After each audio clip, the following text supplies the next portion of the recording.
Oh, hi. Can you hear me? Can you see me? I do. Both are glorious. How are you? Woo! Good. How are you? I am fine and dandy, thank you. Um, I just picked up randomly a very well-worn copy of If These Walls Could Talk Too, like four Oh, 4 days ago at a gay thrift shop. That was very exciting. a gay thrift shop. I know. Thrift shop. I'm in the Midwest. I'm in Columbus, Ohio, so it's out of the closet. I think they have them all over. Hmm. Um, So I was donating some stuff, and I was like, let me look at the Right. It was donated an AIDS, DVDs. HIV kind of charity shop that Yeah. started. But Hmm. yeah, they have them a lot in LA, Los Angeles. Hmm. Yeah. Wow, on VHS or DVD? No, like one of those DVDs that has those those like plastic clasp thingies on it Oh yeah, yeah, on yeah. the side. When you Okay. open it up, it's like the chapters are printed on the inside, I think. Yeah. Nice. Herb Ritz took the photos for that. Just peep. Oh, did not know Oh. that. Little known tidbit. um, I have seen Monsters, I think straight through, I think twice. It's which is don't know what that's doing to my mental health, but here we are. Um you're so great in it. And I am so I guess this sort of leads me into my first question. I I'm so fascinated with the fact that what we see of Kitty Menendez is from somebody else's point of view. Um whether it's a recollection, whether it's somebody recounting something. Um, I guess I just wanted to know, how do you sort of chart an arc of a character through a season of television when it's somebody else's kind of perspective? Right. That was actually the most challenging aspect because I've Mm. never had to attempt a character Hmm.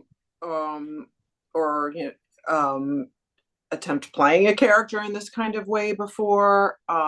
You're always playing or looking for the truth of the character Yeah. and you're kind of North Star and you're playing that and you're always going back to that and so with each episode as they were unfurling, like I didn't even have the final episodes until like a day before shooting. Mm. I was God. having to kind of shift gears and figure it out as I was going. So I didn't really like strategize any kind of arc, but I Mm. did speak at length with the writers about like kind of what they wanted to hit with each episode and um so I was just kind of trusting in them that they were going to write it in a way that would make sense for the audience when Sure. I didn't get to do the work myself, which is Hmm. happens a lot in television. I remember even on Big Love, like my first big TV Mm. job, like, in the first season, Nikki was more of, kind of a sullen and troubled girl. And by the end, she was getting all the zingers, and she Yeah. So Wow. it was challenging, and I had to really just like throw myself into it and trust the process and trust what the writers wanted to do and trust what Ryan wanted to do Hmm. and really push it and find ways to ground the character, because I'm always really um, drawn in by actors who can really ground a character Hmm. as big as it is and find things that I could relate to, and also find things that I thought were exciting for viewers that maybe they haven't seen before. Like, for instance, when Kitty's talking to the therapist about how she hates her kids and like Yeah. how wow, we never see a mother on television saying that. And like what an interesting thing to try and explore and to Hmm. find, some truth within that for this woman and some grace and humility in it. And, so Hmm. it's not just like, oh, she's a monster, even though what they were playing with this season is a kind of like everybody is the monster, which Yeah. was very different from Dahmer. Hmm. So then also allowing yourself to be really ugly. What does alcoholism look like for young children or even older children? And Mm. and how does that, destroy a family? And what is she bringing home through her alcoholism and drug addiction? And how can I play this in a way that feels really real, but really ugly and raw and emotional. And, I just wanted to, I'm working with Javier and these young boys who are just going for broke. They're like, this is it. This is a great opportunity for us. Hmm. And Like, they were pushing the boys to really go in a Ryan Murphy kind of way. And that can be yeah. comfortable and scary. So I really felt like I had to also, bring the drama. Yeah, I feel like with a lot, if not every single Ryan Murphy anything, you just sort of like have to like open up the script and be like, all right, here we go. Because it's like the episode of the scene you're talking about, I hate my kids. I wrote like may as well come right out and say it. They're parasites actually, not just my kids, kids in general. That's like the first line of the episode. And I was like, all right, buckle up, guys, here we go. Um, okay. I mean, I feel like Um, a lot of, parents are feel that way. They lose their partners to the mhm. kids or they lose their bodies. I speak to, women that bore their own children all the time that say like my body never returned to what it was. And Yeah. I don't know if they all harbor resentment, but I think it's interesting things to talk about that people rarely do, you Yeah. know. And Mm. yeah, so I had just wrapped Feud with Ryan, and I think that he found something in my portrayal of CZ that was maybe more grounded. And he said, I have this new part and this new show for you. And I think he was and so that really helps propel you into a new project when you're like, well, we just did this, and he must be really excited by my work or me as an Mm. actor. And then to give, even though he does that over and over, to be kind of like anointed or blessed with that in the moment Yeah. feels really good and helps buoy you into something and to try something and to push yourself. I really dug that season of Feud. Oh, I really did. Um, it's so interesting to have these two parts kind of back to back for you because of the type of, how Kitty Menendez is written in this versus like sort of how maybe CZ would be more nurturing for somebody. I don't know. I thought about that a lot on my rewatch of Monsters, which I thought did not expect that to think about that. Um, I wanted to kind of ask about anger. Um, man, Nicholas is he's a freight train, and Javier incredible. I think it's interesting. Cooper's a little bit more tentative with that sort of anger within himself, but it does come out. And I guess I wanted to know, like, it comes out of Kitty too. But I guess I wanted to maybe kind of like I don't say like the difference between that. Like I kept thinking about it's early in the season when Javier hurls a plate at a wall at a dinner table scene, and you just sort of go, "Honey, I don't know." It's something about if I was wondering maybe if Kitty didn't think that she was allowed to express her anger, does she sort of have to ground the household in those type of moments? I kept thinking about like the difference between an anger from a father versus anger from a mother. I don't know why it's not really articulated well in my brain, but it's sort of like floating around in there. Yeah. Well, I think that Kitty, grew up in a house with abuse too, so it's very normalized. And I think when you see it around you, you kind of want to normalize it. I think she's also pretty drunk in that scene already, so Mm-hmm. a little, um, she's already self-medicating, and um, yeah, I think in those scenes, it was just the way that the scripts were crafted. That like Mm-hmm. the father is more of um, the dominating character. I mean, I think Kitty throws a plate or two later Yeah. on before she spirals in the kitchen when they think that maybe she poisoned them. Yeah. Yeah.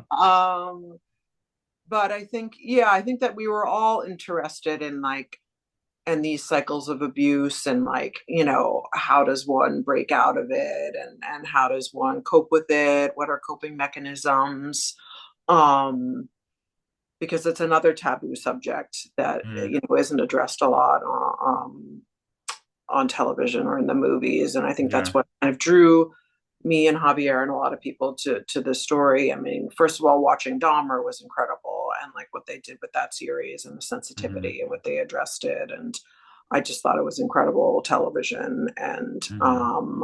I thought, oh, if we can do something along those lines, of course, this ended up being very different. Yeah. But I still think that we are addressing things that are often, swept under the carpet. So I thought that those are opportunities where I just wanted to, bring some ground the characters and bring some like empathy to them. Even like Kitty is ignoring this. It's like she was abused by her father and then he Hmm. left. And she said, oh, then I grew up without a father because my mother wouldn't stand by this man, and so she's trying to, normalize it and or you know, make it okay. So because she thinks probably it's more important for them to have a dad than not have a dad, Yeah. Mm. which is, of course is, I mean, Yeah. yeah. I don't know. I kept even thinking about, I think it's in episode one or two, whenever the boys talk about the relationship between their parents. I can't remember which one who says it, but he says like she was addicted to our dad. Mm-hmm. And that's the scene at Christmas when he gives you, a bracelet, and then by the way, there's also a car. Mm-hmm. It's sort of like, I don't know, the way that Kitty receives affection from Jose, I was really drawn to, maybe in terms of like the loneliness of it all. Like, anytime that she felt like affection from him or love from him, I felt like she shined a little brighter. Like the moments on the couch when they're just sitting there eating ice cream, like I think you say, like, sitting here like a couple of fatties. Like, it's so like, I don't know. There's I thought a Well, I lot think he about was that. very like skittish also, and like he was having all these affairs on Yeah, her. yeah, I mean, she was really, and these kids were horrible to her.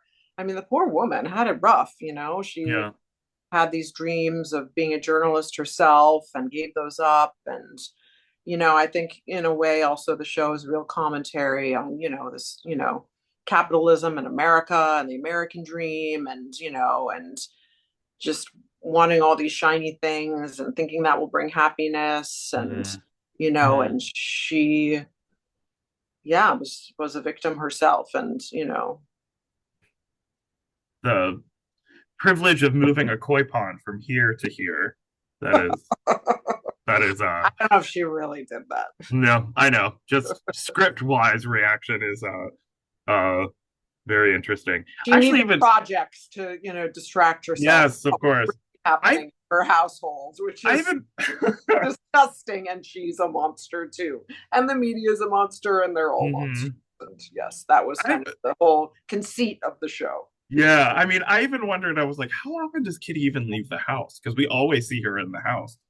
Like the therapy session is one of the few times that we see her outside. I don't know. I thought a lot about, you wear a lot of white and gold throughout the series. I'm obsessed with the costuming. Um, yeah, I'm not We were really just a lot of like Princess Diana, a lot of square earrings and stuff. Yeah. yeah, it was the time. And also like, she, I think she just was into displaying wealth. She was a little tacky, and a little showy. And Yeah. I think that was, obviously a product of the times, and also, where she was from. And just, she was aspirational, and she kind of like stood by her man, maybe for selfish reasons because she liked all those things also, and they were distractions, like I said. And she didn't have anything else going on really except moving koi ponds and decorating and redecorating. Yeah. And I think I have a lot of friends and know what alcoholism looks like pretty close. And I think you isolate, and you don't want a lot of people coming in and seeing what's happening in the house. And so she Yeah. she probably was pretty lonely. Yeah. Okay. Yeah, I don't know. Something with the going through the episodes again and rewatching it. I don't know. There's with a lot of Ryan Murphy shows, especially this one and the first season. with Dahmer. It's just sort of like I noticed something completely different. I don't know if it's like, we watch stuff at different times, Right. however we feel.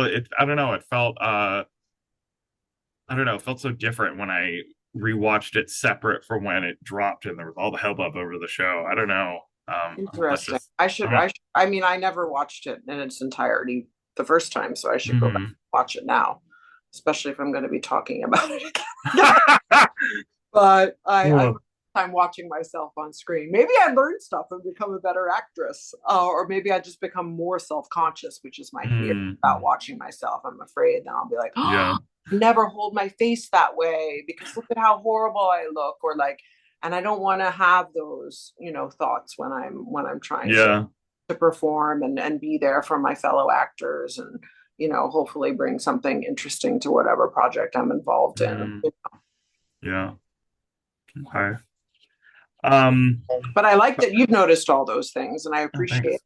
because Of I know course. that Brian is very detail oriented, and that was really important to everybody in every department, and he holds everybody to like the highest standard and esteem, and he's Hmm. built this team around him that he really trusts. And Jason McCormick, the cinematographer who I love dearly, we worked on Zodiac, the David Fincher movie Mm, together. He was a yeah. camera operator, and we've remained friends through all these years. And he was so like encouraging on set. He had shot Dahmer, and he's a great cinematographer, and just what he was seeing through the camera, and his comments on things and through performance and everything. And it felt really nice to be Mm, set with all these people that were just yeah.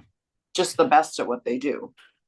I mean, there's a reason why people clamor to re-collaborate, not just jump in the first time, but like redo, work with the same people again, because these projects are so unbelievably detail oriented, like you said.